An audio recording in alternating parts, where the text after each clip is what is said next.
Hello everyone, my name is Rihanna Reed and I'm doing my presentation on victim compensation for indirect victims. I chose this topic because I feel that these victims need to be rediscovered. Indirect victims deserve compensation just as much as the victim that was hurt directly. In this presentation, I will be discussing why an intervention is needed and what can be done to help these victims.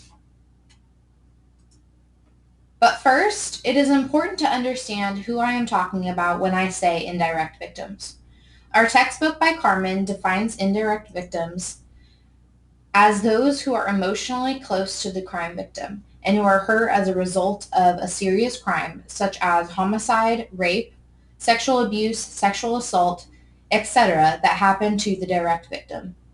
Examples of this include family members, close friends, or even acquaintances when the crime touches them or brings back something in their past.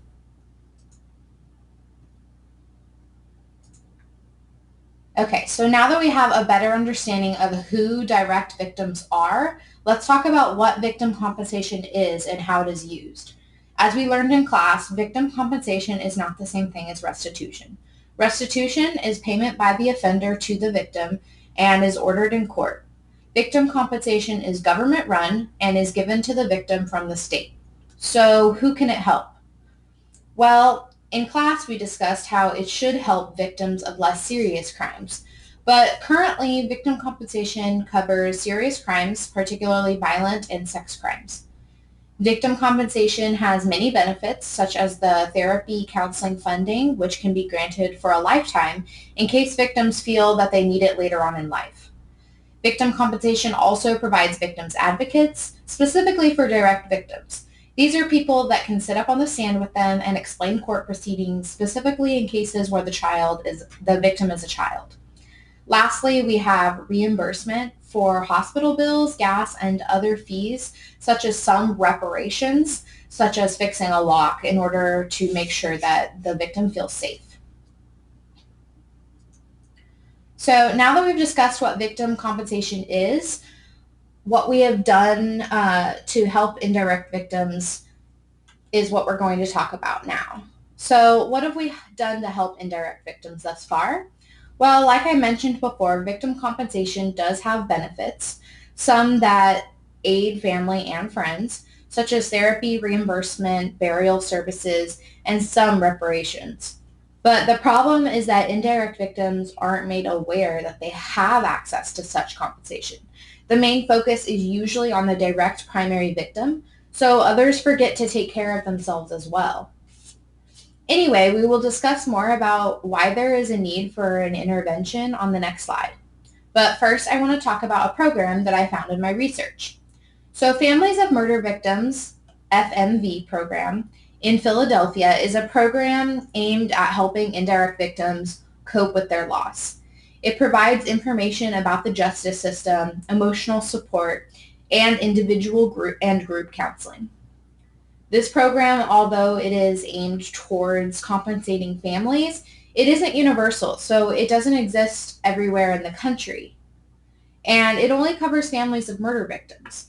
The program that I will be talking about later that I would implement would be worldwide and it would cover victims of multiple crimes. So why is there a need for an intervention? As I mentioned, indirect victims suffer from extreme trauma and they may even experience the same symptoms as the victims themselves, such as anxiety, depression, diminished self-esteem, and many other psychological effects.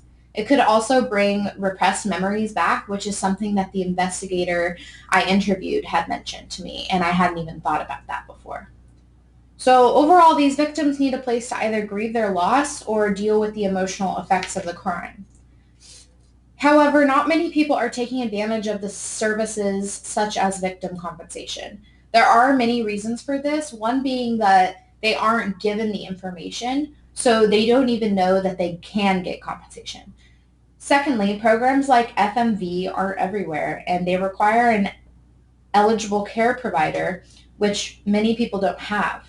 Finally, indirect victims don't have victims advocates, which is a huge problem because these are the people that could be giving them information about crime victim compensation.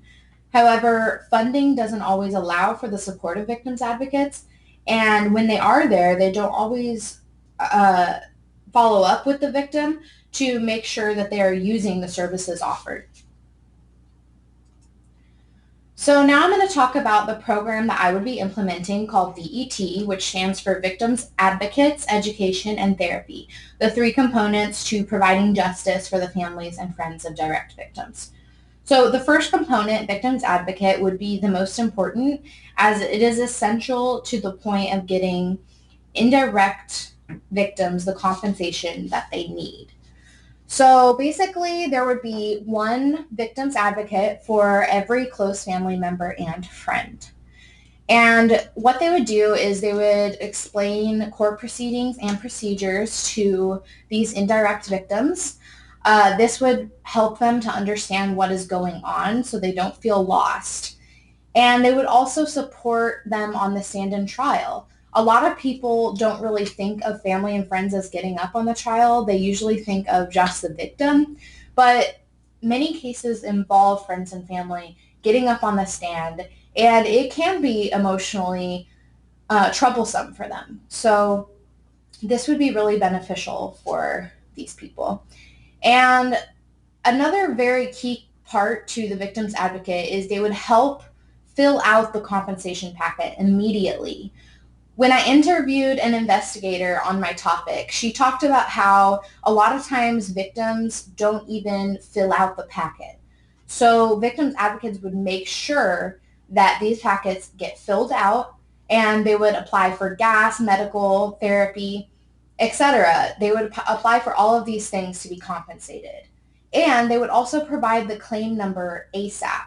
So a lot of times they don't even have a claim number. They don't know what their claim number is, and they need that number so that they can get compensated. And then the second part of VET is education. So the goal of this part would be to increase the awareness of the programs available. So this can be done by either providing information packets. So you could give out phone numbers for emergencies, and you could also refer people to families and friends support groups.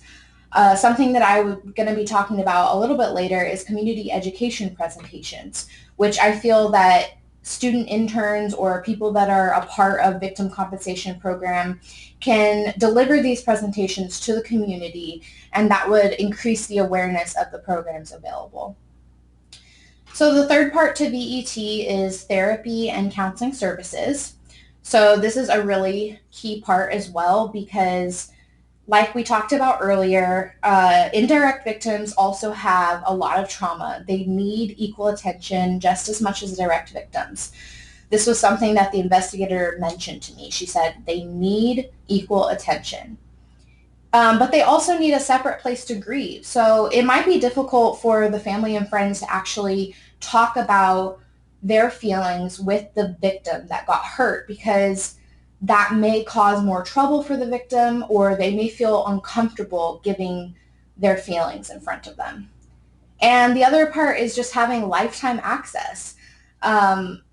Like we talked about earlier, lifetime access to therapy and counseling is provided in victim compensation, but people don't know about it, especially indirect victims, and this needs to be a key part so that if anything comes back, they can always go and get the therapy that they need. So what comes next? Well, we need funding for victims assistance. So we need fundraisers, donations.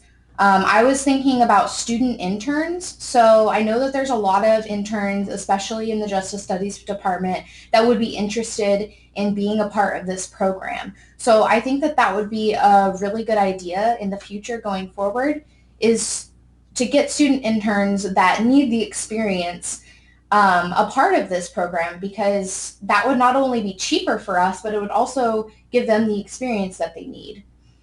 And we also need to implement programs for indirect victims. Like I mentioned before, these victims need help. They need to be rediscovered. And next, teaching the community about these programs. So community education presentations, giving them the information that they need in order to get help. And finally, evaluation research. So we need to not only implement BET, but we need to do evaluation and see how it's working. So we could get surveys for the victims, ask them, how did you feel about BET? Do you think that it was helpful for you in getting the compensation you need? So overall, I feel that this program would rediscover indirect victims and show that we do care about each and every person. We care about the families. We care about the friends. We don't want people to have little faith in the justice system. We want people to have faith in our justice system and continue using it and use it how it's meant to help people. Thank you.